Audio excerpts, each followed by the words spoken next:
So I'm here at Sudeley Castle in England, standing in the bedchamber where Queen Elizabeth I would have stayed. So I thought I'd give a brief introduction here.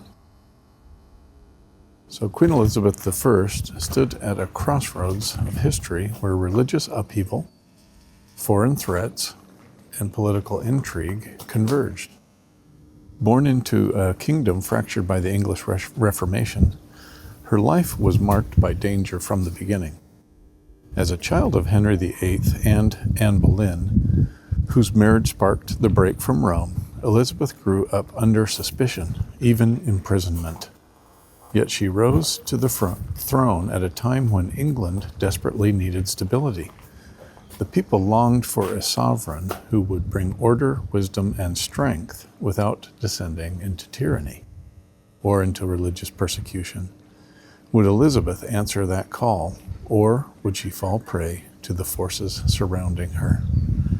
I guess that's a representation of a plant Elizabeth I.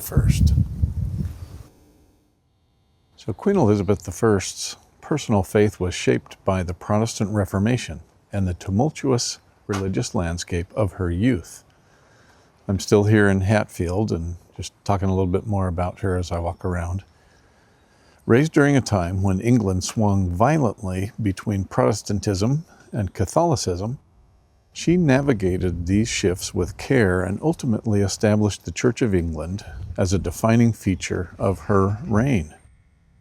Though not a theologian, Elizabeth's belief in God, the Father, and Jesus Christ was rooted in the English Bible and Protestant liturgy. She rejected transubstantiation and other Catholic doctrines, affirming that Christ was present spiritually, not physically, in the Eucharist, or the sacrament, bread and wine. Her personal prayers, recorded in various sources, reflect sincere reverence for God's guidance and sovereignty. She once said, "There is only one Jesus Christ, and all the rest is a dispute over trifles." Her religious policy, the Elizabethan religious settlement, was destined to unite her fractured kingdom. While it leaned Protestant, it left space for traditional practices, allowing for a measure of peace. Her famous motto, Semper Eadem, always the same, reflected her intention to be a steady hand in a time of doctrinal extremism. Elizabeth insisted on a form of Christianity that was both scriptural and national. She maintained the authority of the monarch over the church and resisted pressures from Rome and Geneva.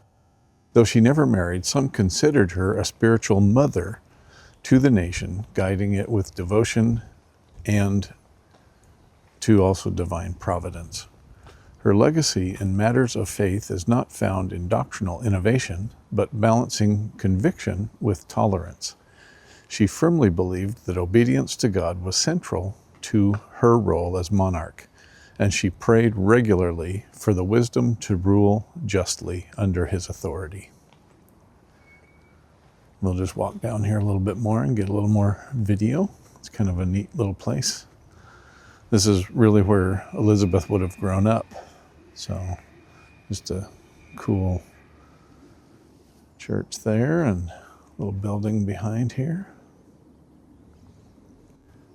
And then the cemetery.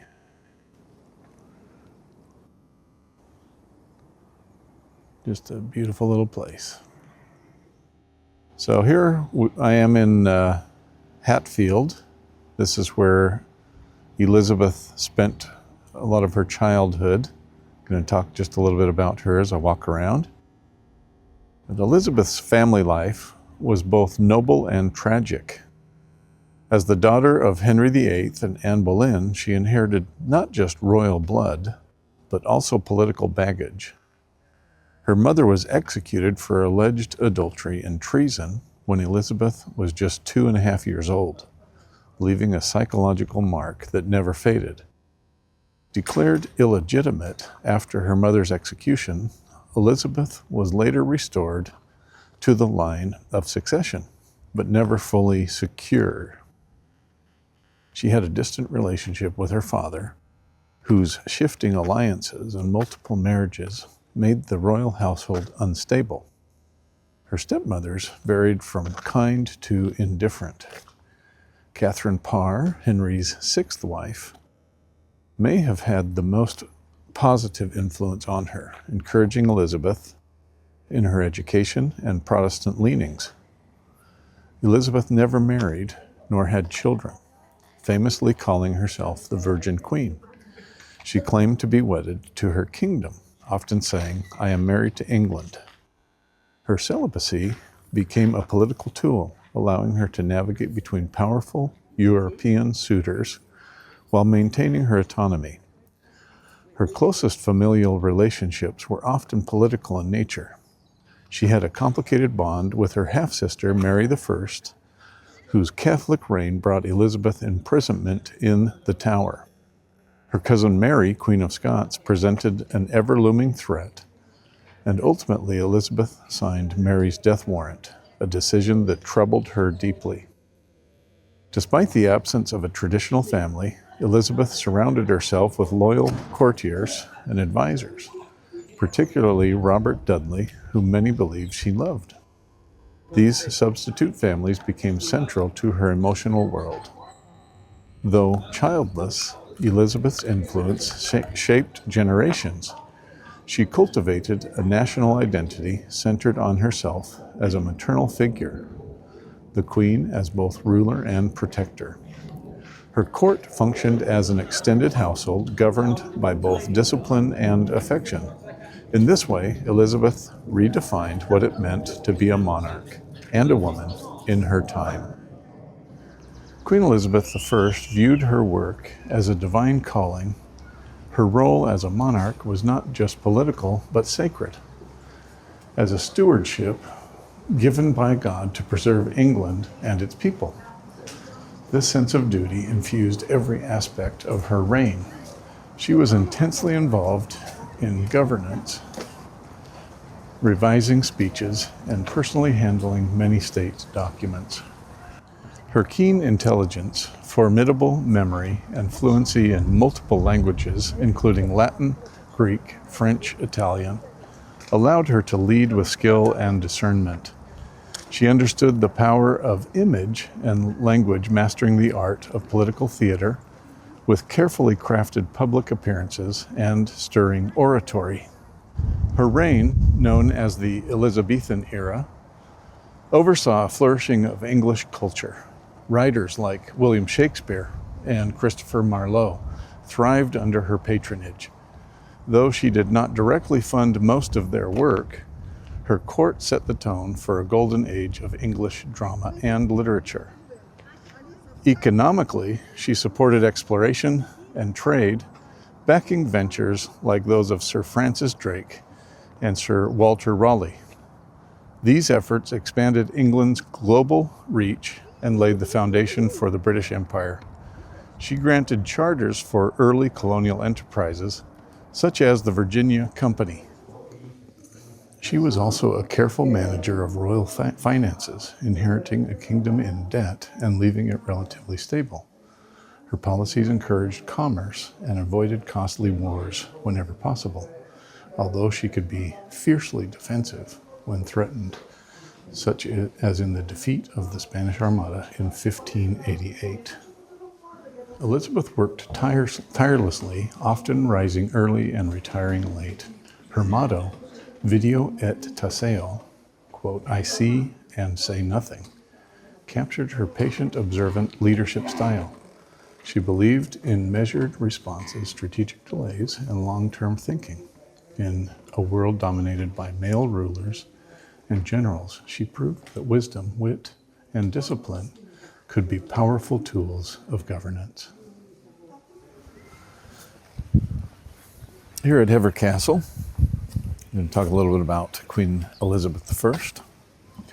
So Elizabeth I loved England with a fierce and unwavering loyalty. Her sense of national identity was deeply entwined with her monarchy, and she presented herself as both servant and sovereign of the English people. At a time when her kingdom was fractured and vulnerable, she envisioned a unified and independent England, strong, Protestant, and free from foreign domination. She famously addressed her subjects before the Battle of the Spanish Armada with these words, quote, "I know I have the body of a weak and feeble woman, but I have the heart and stomach of a king." This declaration captured how she viewed her role not as a symbol, but as an active defender of her realm. Her policies prioritized England's autonomy. She resisted alliances that would draw the country into continental wars or entangle it with Catholic powers like Spain or France. Elizabeth's England became a maritime power under her leadership. Exploration was encouraged, piracy was tolerated, and the seed of empire was planted. At the same time, her government worked to stabilize domestic affairs, reforming the currency, managing the poor, and maintaining order through a network of justices and local officials. She cultivated national pride, not through conquest alone, but through cultural flourishing. The English language became a source of strength and identity, elevated by poets, playwrights, and scholars. Elizabeth was not without critics. Harsh penalties for dissent, especially among Catholics and radical Protestants, marked parts of her reign. Yet, many viewed her as a symbol of strength and continuity. She united her people not by force, but by embodying the nation's hopes in a single figure. For Elizabeth, to serve England was to serve God, and she gave her life to both. So I'm here in Hever Castle. This is where Anne Boleyn, I think, was born, which is Queen Elizabeth I's mother. And she grew up here, so we're going to just talk a little bit about QE1. So Queen Elizabeth I's life is a striking example of leadership under pressure, balancing power, faith, and femininity in an age that afforded women few public roles. She ruled with both cunning and grace, yet her reign was not without contradictions and cost. On the positive side, her personal restraint and long-term vision saved England from the religious bloodshed that plagued much of Europe. She allowed for a form of Protestantism that felt familiar and national, rather than revolutionary or foreign. Her diplomatic approach to religion was not merely political or of convenience. It was a method of survival for the English people and arguably for the monarchy itself. Her choice to remain unmarried preserved England's autonomy, but it came at a personal cost. She often spoke of loneliness and weariness. Her refusal to name an heir also left the nation uncertain at her death. Yet her careful image crafting and consistent messaging helped create a mythos or air around her reign that endured long after her passing. Elizabeth's reign showed that a monarch need not be a tyrant to be strong.